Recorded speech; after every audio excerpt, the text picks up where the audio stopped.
The fluorescent lights of Providence Municipal Court had witnessed thousands of cases, but none would reveal a secret quite like this, one that would bring tears not just to Judge Frank Caprio's eyes, but to everyone who would later hear this story. Today, justice would bend not to the letter of the law, but to the profound weight of human compassion, reminding us all that true grit lies in choosing humanity over procedure. The morning session had been routine until James Whitmore's name echoed through the courtroom. The bailiff's voice carried the clinical detachment of someone who had called 1,000 names before. But when the defendant rose from the gallery bench, something shifted in the atmosphere. James was 62 years old, though he carried himself with the bearing of someone much older. Shoulders slightly hunched, not from weakness, but from decades of carrying burdens invisible to the casual observer. His hands trembled faintly as he approached the bench, a tremor he tried to hide by clasping them together. He wore a pressed white shirt, slightly frayed at the collar, and khaki pants that had been carefully ironed despite their obvious age. His shoes, polished to a military shine, clicked softly against the marble floor with each measured step. Judge Caprio looked up from the case file, his reading glasses perched on his nose, his expression neutral but attentive. The charge was straightforward. Speeding violation, 47 miles per hour in a 30-mile-per-hour zone, captured by a traffic camera on Broad Street at 11:43 p.m. on a Tuesday night 3 weeks prior. The fine was $250, standard, non-negotiable according to the traffic code. But Judge Caprio had learned long ago that every case file told only half the story, and the trembling hands of the man before him suggested there was much more beneath the surface. "Mr. Whitmore," Judge Caprio began, his voice carrying the distinctive Providence accent softened by years of compassionate jurisprudence. "I see here you were doing 47 in a 30 zone. That's a significant violation. Can you tell me what was happening that night?" James cleared his throat, the sound catching slightly as if words were difficult to form. His eyes, a pale blue that seemed to hold entire lifetimes of experience, met the judge's gaze directly. There was no defiance there, no anger, only a deep, bone-weary exhaustion mixed with something else. Determination, perhaps. Or desperation. "Your Honor," James began, his voice steady despite the tremor in his hands. "I was driving to Rhode Island Hospital. It was an emergency." Judge Caprio leaned forward slightly, removing his glasses. The courtroom, already quiet, seemed to hold its breath. "An emergency? Were you injured? Was someone with you injured?" "No, sir." "Not exactly." James paused, and for a moment it seemed he might not continue.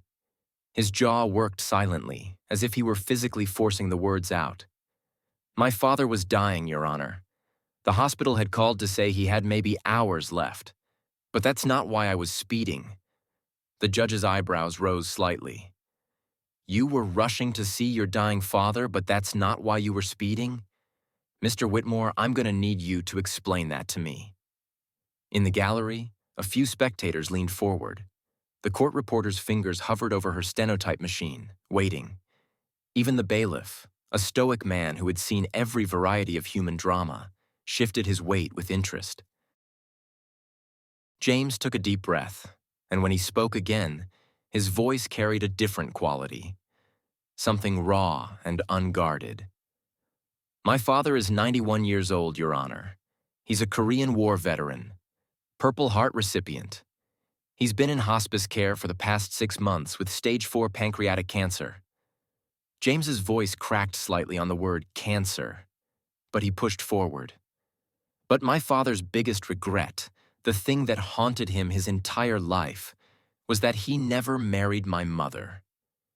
Judge Caprio set down his pen entirely now, his full attention fixed on the man before him. "Go on," he said softly. "My mother and father met in 1961. She was a nurse at the VA hospital where he was being treated for shrapnel wounds. They fell in love immediately. That's what they always told me. But my mother's family was very traditional, very Catholic. My father was divorced. His first marriage had ended badly when he came back from Korea. The trauma, the drinking, it destroyed that relationship. My mother's family refused to accept him because of it. They said she couldn't marry a divorced man in the church. The courtroom was absolutely silent now. Judge Caprio's expression had softened considerably, the stern judicial mask slipping away to reveal the compassionate man beneath. They lived together anyway, James continued, his words coming faster now as if a dam had broken. For 62 years, Your Honor. 62 years. They raised me together. They built a life together. They loved each other every single day. But they never married because my mother refused to defy her family, and my father respected her too much to force the issue. It was the great sadness of both their lives. My mother passed away 2 years ago. Alzheimer's. In her final days, when she didn't remember much of anything else, she would cry and say she wished she had married my father. She would ask him over and over, "Why didn't we get married? Why didn't we get married?"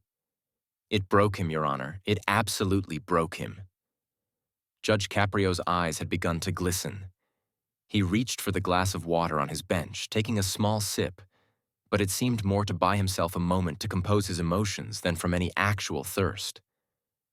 When my father got his diagnosis 6 months ago, James said, his own eyes now red-rimmed, he told me his one wish before he died was to marry my mother.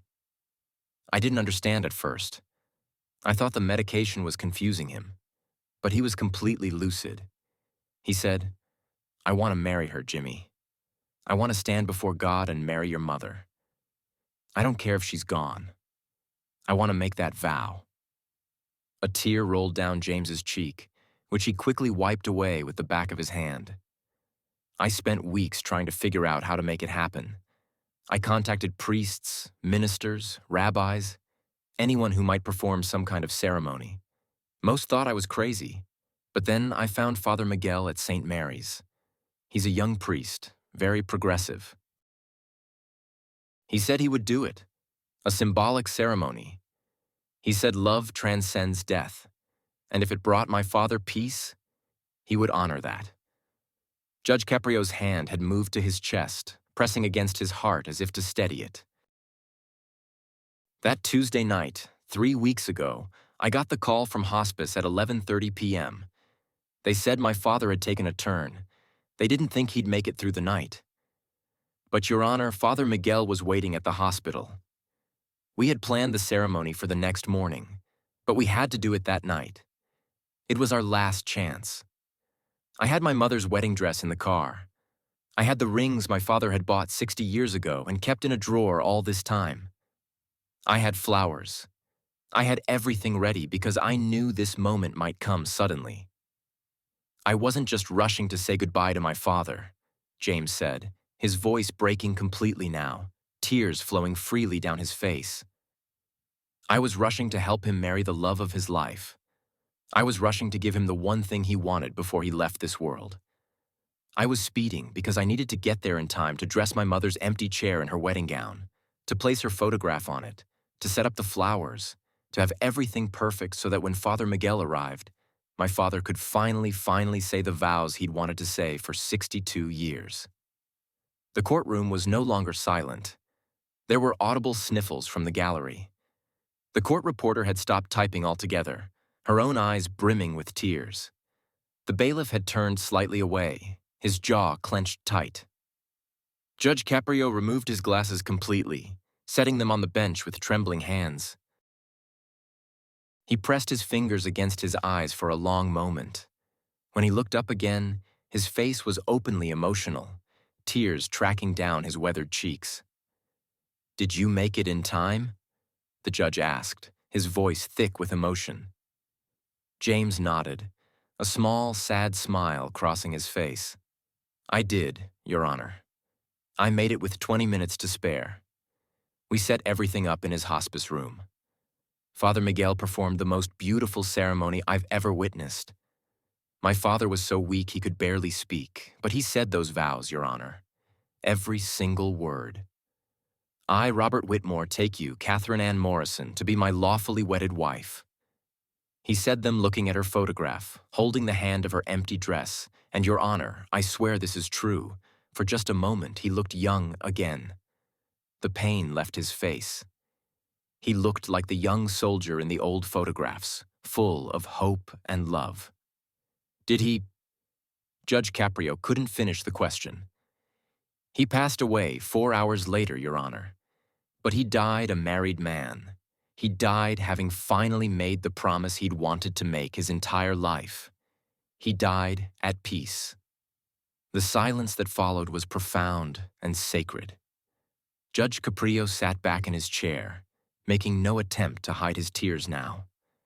He looked at the case file before him, the cold, clinical documentation of a traffic violation, and then back at the man standing before him, this son who had broken the speed limit to deliver his dying father's final wish.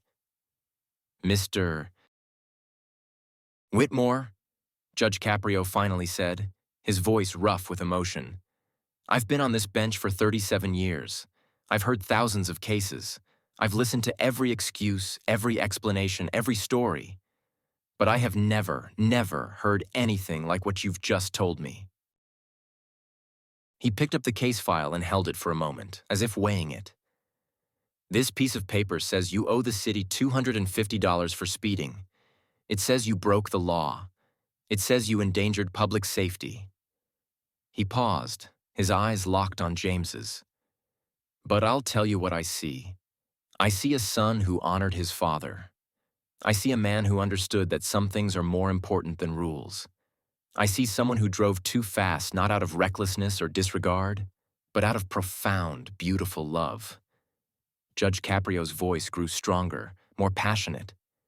Your father served this country. He carried shrapnel in his body for decades. He loved one woman for 62 years with a devotion most of us can only dream of. And you gave him the gift of dying with dignity and peace. You gave him his final wish, and the system wants to fine you for that? The judge shook his head slowly, deliberately. Not in my courtroom, not today, not ever. He brought his gavel down once, the sound sharp and final. Case dismissed, all fines waived. Mr. Whitmore, you don't owe this court anything. If anything, this court, this city, this country owes your family a debt we can never repay. But Judge Caprio wasn't finished. He stood up from the bench, something he almost never did during proceedings, and stepped down to where James stood. The courtroom watched in stunned silence as the judge approached the defendant, and then, in a gesture that transcended the formality of the court, Judge Caprio embraced James Whitmore. Thank you, the judge whispered, loud enough for the microphone to catch. Thank you for reminding us what really matters. Thank you for showing us what love looks like. Thank you for honoring your father and mother the way you did. When they separated, both men were crying openly. Judge Caprio placed his hand on James's shoulder. Your father was a hero in Korea, but you were a hero that night on Broad Street. Never forget that. Never let anyone tell you otherwise. James could barely speak through his tears, but he managed. Thank you, Your Honor. Thank you. As James turned to leave, Judge Caprio returned to the bench, but he didn't immediately call the next case. Instead, he looked out at the courtroom, at the spectators wiping their eyes, at the court staff struggling to compose themselves, at the world beyond these walls that so often forgets the human heart beneath the letter of the law. Let the record show, Judge Caprio said quietly, that justice was served here today. Not the justice of fines and penalties, but the justice of recognizing that we are all human beings trying our best to love and honor each other in the time we have. That's the only justice that really matters. The video of that day's proceedings would eventually be viewed millions of times online. People from every corner of the world would watch Judge Caprio dismiss the case, would see him step down from the bench to embrace James Whitmore, would hear the story of a 91-year-old veteran finally marrying his beloved after 62 years. The comments would pour in, thousands of them, from people sharing their own stories of love and loss, of final wishes granted and regrets that still haunted them. But perhaps the most important impact happened in the smaller, quieter moments. The young prosecutor in the courtroom that day would later say it changed how she approached every case, reminding her that behind every violation was a human story.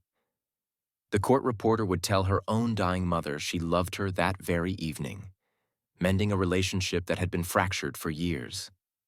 The bailiff would volunteer at the VA hospital, spending time with veterans who had no family to visit them. And James Whitmore would return home to the small house his parents had shared for 6 decades, where his father's ashes sat in an urn next to his mother's, finally united in death as they had been in life. Next to the urns, James had placed a photograph from that final night. His father in his hospice bed, dressed in his old suit, holding the sleeve of his mother's wedding dress. Father Miguel's hand raised in blessing, and on his father's face, an expression of pure, transcendent peace. The true measure of justice isn't found in the fines we collect or the rules we enforce. It's found in the moments when we recognize our shared humanity, when we choose compassion over procedure, when we understand that love, in all its forms, is the highest law we serve. Judge Caprio understood this. James Whitmore lived it, and a dying veteran got to experience it one final perfect time before he left this world. So here's the question that lingers, the one we must all ask ourselves. When faced with the choice between following the rules and honoring the deepest truths of the human heart, which would you choose? When someone you love is running out of time, how far would you go? And perhaps most importantly, when you have the power to show mercy, will you have the courage to use it? In the end, Robert Whitmore got his wedding. James Whitmore got to give his father peace. And Judge Frank Caprio reminded us all that the courtroom can be a place not just of judgment, but of grace. That's not just justice. That's humanity at its finest. That's love transcending even death itself. And that's a story worth speeding for.